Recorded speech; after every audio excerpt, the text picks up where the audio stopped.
안녕하세요. 숨겨진 이야기를 다루는 김진주의 모자이크입니다. 충동적으로 무언가를 사거나 무언가를 먹거나 이런 경험들이 다들 있으실 텐데요. 범죄 피해를 겪고 나면 충동 구매가 심해진다는 사실 알고 계신가요? 깊이 생각하지 않고 순간적인 욕구나 감정에 따라 이 즉각적으로 행동한다는 이 의미의 충동은 단지 충동 구매뿐만 아니라 어떤 행동이나 감정 자체에도 이 충동을 이야기합니다. 우리가 릴스를 계속 끊임없이 보는 거라던가 오늘은 일이 힘들었으니까 이 정도는 시켜 먹어도 돼 라고 하는 것처럼요. 그래서 오늘은 우리 일상에 가득한 충동에 대해 많은 얘기들 나눠볼까 합니다. 일단 가장 대표적인 건 구매에서 오는 충동일 텐데요.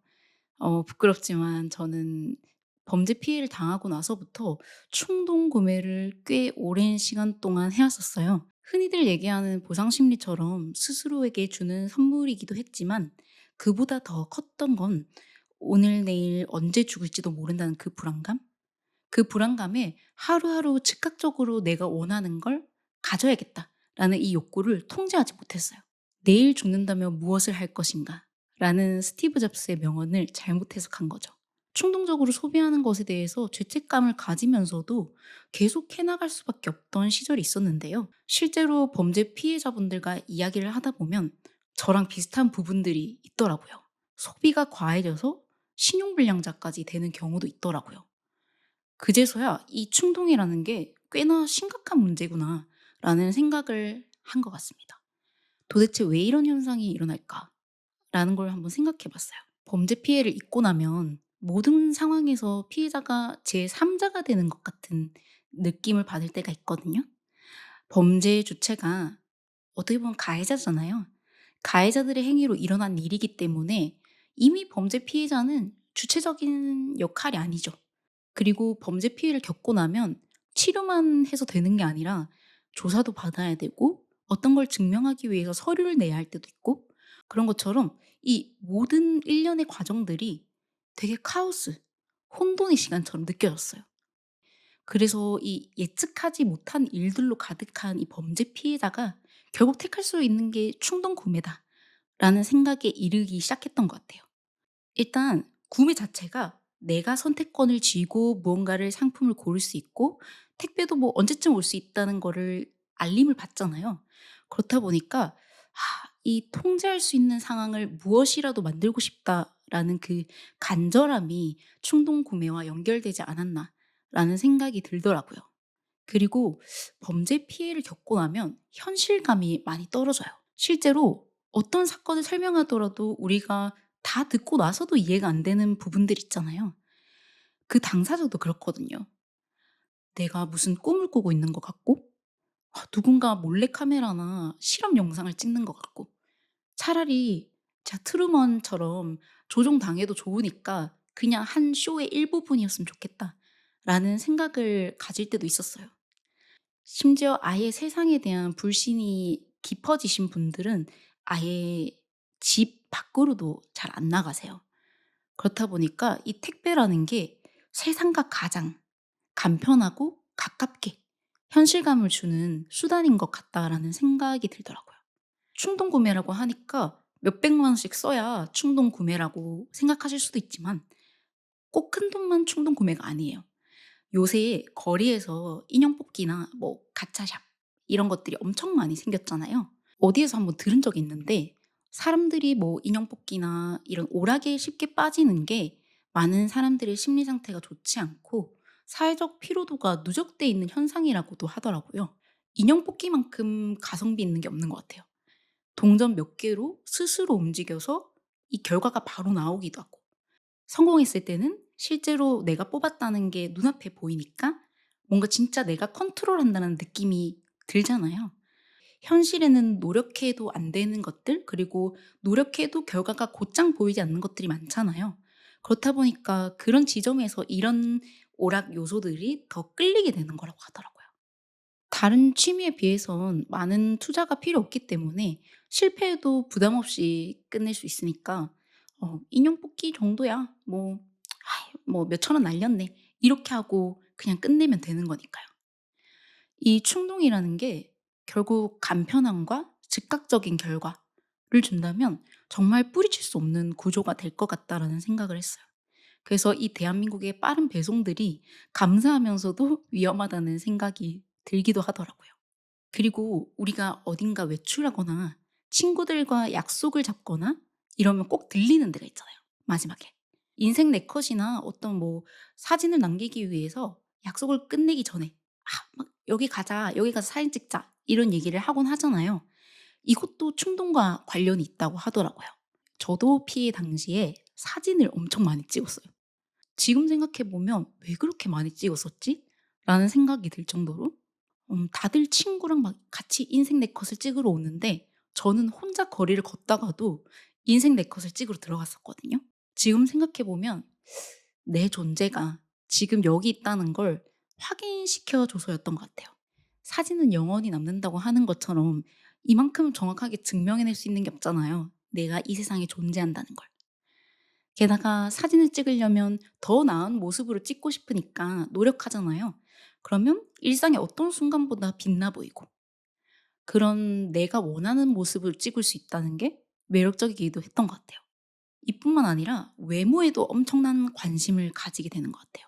태어나고 미용실을 엄청 자주 갔어요. 엄청난 시술을 받으려고 간 게 아니라 실제로 저는 그때 엄청나게 무기력한 상태였는데 머리를 감기가 너무 힘든 거예요. 그래도 사람이랑 얘기하고 싶고 어떤 서비스를 받고 싶고 좋아 보이고 싶다는 생각에 미용실에 가서 머리라도 감겨 달라고 하고 그땐 가발도 엄청 사서 형형색색의 남들이 잘 하지 않는 색들의 가발들도 엄청 많이 썼던 것 같아요. 진짜 화려함의 끝을 달렸는데요. 뭔가 하루를 끝낼 때 그 끝낸다는 것에 대한 두려움이 생겨서 오늘 만약 죽는다고 하면 가장 화려하고 가장 예쁜 모습으로 끝맺고 싶어 라는 생각을 계속했던 것 같아요. 지금은 후줄근하게 다녀도 아무 생각이 안 드는데. 물론 다시 찾아온 일상을 듬뿍 누리고 싶었던 것도 있지만 제 피해와 제 일상이 분리됐으면 했었던 것도 있었던 것 같아요. 제 피해에서 전 정말 무기력하고 수동적인 사람이 되어 있기 때문에 '난 그런 사람이 아니야.'를 일상생활에서만큼이라도 표현하고 싶었던 것 같아요. 태도, 행동도 충동적으로 변하게 되는 면이 있어요. 그때 가장 많이 생각했던 게 '까짓 것 어때? 죽게 하겠어?' 라는 생각이었던 것 같아요. 삶이 한번 무너지고 나면 '아 이건 이래서 하지 말아야지.' 라는 그 경계가 사라지더라고요. 저는 그때 그런 말을 많이 들었거든요. "그러게 왜 그 시간에 다녀서. 그러게 왜 그런 옷을 입어서." 그런 얘기를 너무 많이 듣다 보니까 '더 늦게 다녀보고 더 야하게 다녀봐야지.'라는 생각을 했어요. 어떻게 보면 그로 인해서 그런 상황에도 '안전하다.'라는 걸 느낄 수는 있었지만 사실상 많은 사람들이 하지 말라는 데는 이유가 있잖아요. 지금이라면 안 했을 행동들을 진짜 많이 했던 것 같아요. 재판 기록을 보지 못했을 때도 그냥 기다리는 게 아니라 '에라이 내가 변호사를 선임하고 말지.' 하고 수백만 원을 24개월 할부로 결제할 정도로 너무 무모했던 것 같아요. 그리고 피해자들이 가장 많이 하는 생각이 아닐까 싶은데 '피해자들을 위해서 난 뭘 할 거야.'라는 생각이었던 것 같아요. 저도 그때 당시에 JTBC에서 첫 인터뷰를 할 때 저는 꼭 피해자들을 위해서 이 현실을 알릴 거고 관련된 사업을 할 거예요. 라고 얘기하고 다녔어요. 지금 보면 아무 자료 조사도 안 하고 너무 그냥 거침없이 얘기했던 것 같아요. 물론 지금은 다르게 피해자들을 돕겠다는 생각을 이게 객관적으로 하고 있지만 그때 당시에는 내 아픔은 피할 수 없지만 이 아픔마저도 누군가에게 도움을 줘서 어떤 무언가라도 얻고 싶다는 생각? 그게 너무 절박하게 들었나 봐요. 일도 제대로 못하고 수사에 도움도 못 주고 이렇게 뭔가 아무 데서도 어떤 역할을 못하는 제가 '어디에서라도 쓸모 있고 싶다.'라는 생각을 했던 것 같아요. 이게 먹는 걸로 빠지기도 굉장히 쉬운데 정신건강의학과에 가면 체중계가 꼭 있거든요. 진짜 꽂히는 걸 반드시 먹어야 하거나 아니면 술을 매일 먹기도 해요. 알코올만큼 뇌를 둔감하게 하는 게 없잖아요. 뇌의 예민함을 좀 줄여주고 잠시 좀 평온함을 주기도 하니까 저도 한때 많이 먹진 않았지만 꼭 하루에 한두 잔은 하이볼을 먹고 들어가야 된다라는 그런 강박이 있었거든요. 그걸 듣던 의사 선생님이 "혹시 중독은 아니시죠?" 라는 그 질문에 아차, 제가 이 알코올에 의존하고 있는 걸 알게 된 거예요. 결국 이 모든 증상들은 스스로가 이 세상에 살아있다는 걸 간절하게 나타내고 싶어서 생기는 일이라고 생각이 들어요. 이런 충동과 관련된 행동들은 범죄 피해를 경험하지 않았더라도 누구나 겪을 수 있는 문제니까요. 앞서 들었던 내용들이 지금의 나와 비슷한 상황이라면, 아니면 그런 사람이 주변에 있다면 진지하게 이 시간을 두고 생각해 봐야 하는 시점이라고 생각합니다. 이런 문제가 있다고 해서 이걸 반드시 이걸 그만둬야 된다, 이렇게 접근하기보다는 충동적인 선택을 할 수밖에 없던 지금의 스스로의 상황에 위로를 해주는 게 더 필요하지 않나라는 생각이 들더라고요. 어떤 사람이든 무너지는 시기엔 충분히 일어날 수 있는 현상이니까요.